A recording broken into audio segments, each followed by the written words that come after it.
Bapak,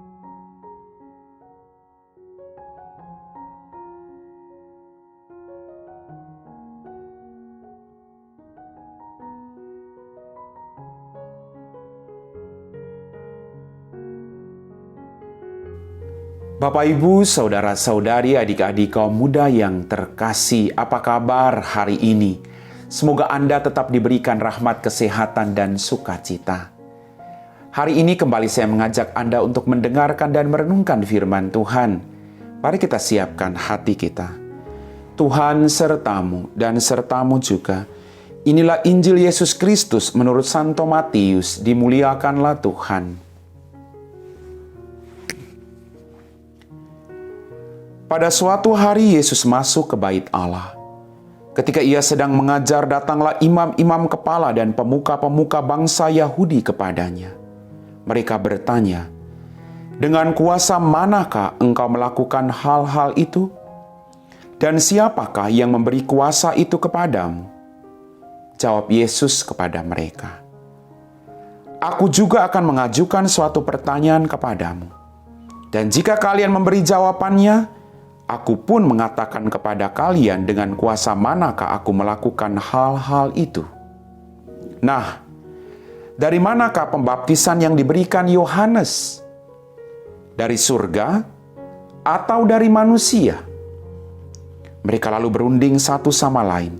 "Jika kita katakan dari surga, ia akan berkata kepada kita, 'Kalau begitu, mengapa kalian tidak percaya kepadanya?' Tetapi jika kita katakan dari manusia, kita takut kepada orang banyak, sebab semua orang menganggap Yohanes itu nabi." Mereka lalu menjawab, "Kami tidak tahu." Maka Yesus berkata kepada mereka, "Jika demikian, aku pun tidak mau mengatakan kepada kalian dengan kuasa manakah aku melakukan hal-hal itu." Demikianlah sabda Tuhan. Bapak, Ibu, saudara-saudari, adik-adik kaum muda yang terkasih. Dalam bacaan Injil pada hari ini, imam-imam kepala dan pemuka-pemuka agama menanyakan asal-usul kuasa Yesus. Mereka tidak percaya. Padahal mereka melihat begitu banyak kebaikan yang dilakukan oleh Yesus. Yesus tidak pernah melakukan kejahatan. Kalau orang sudah menutup pintu hatinya untuk mencintai dan mengasihi orang lain atau melihat kelebihan orang lain, orang tidak akan pernah mau menerima itu. Maka dari bacaan ini kita diajak untuk membuka diri, tidak terus-menerus duduk dalam kekelaman. Tapi kita harus mengakui kelebihan orang lain. Bahwa orang lain diberi rahmat khusus oleh Tuhan. Masing-masing orang punya rahmat dari Tuhan. Masing-masing orang mau dipakai oleh Allah untuk menjadi perantaranya, pengantaranya. Untuk menjadi rahmat, membawa rahmat bagi banyak orang. Jadi tidak usah menjatuhkan orang lain dengan banyak pertanyaan. Lihatlah, selama dia melakukan kebaikan, biarkan saja. Orang melakukan kebaikan tidak datang dari dirinya, tapi dari kuasa Roh Kudus yang menggerakkan dan memampukan dia untuk terus melakukan kebaikan. Bapak, Ibu, saudara-saudariku yang terkasih. Kadang kita juga berlaku seperti imam kepala dan pemuka-pemuka agama Yahudi. Ketika orang lain melakukan kebaikan, lalu kita membicarakan dia, mencari kelemahannya untuk menjatuhkan dia. Kadang kita melakukan demikian. Kita lupa bahwa mereka tidak sendirian. Bahwa Allah menyertai setiap orang yang mau melakukan kebaikan. Bapak, Ibu, saudara-saudariku, melakukan kebaikan bukan untuk dipuji orang. Ini yang harus kita pelajari dari sikap hidup Yesus. Mau dipuji atau tidak, tetap kebaikan itu menjadi pegangan hidup kita. Maka biarkan orang melakukan kebaikan. Jangan sampai kita memadamkan semangat orang untuk mewartakan kebaikan. Jangan.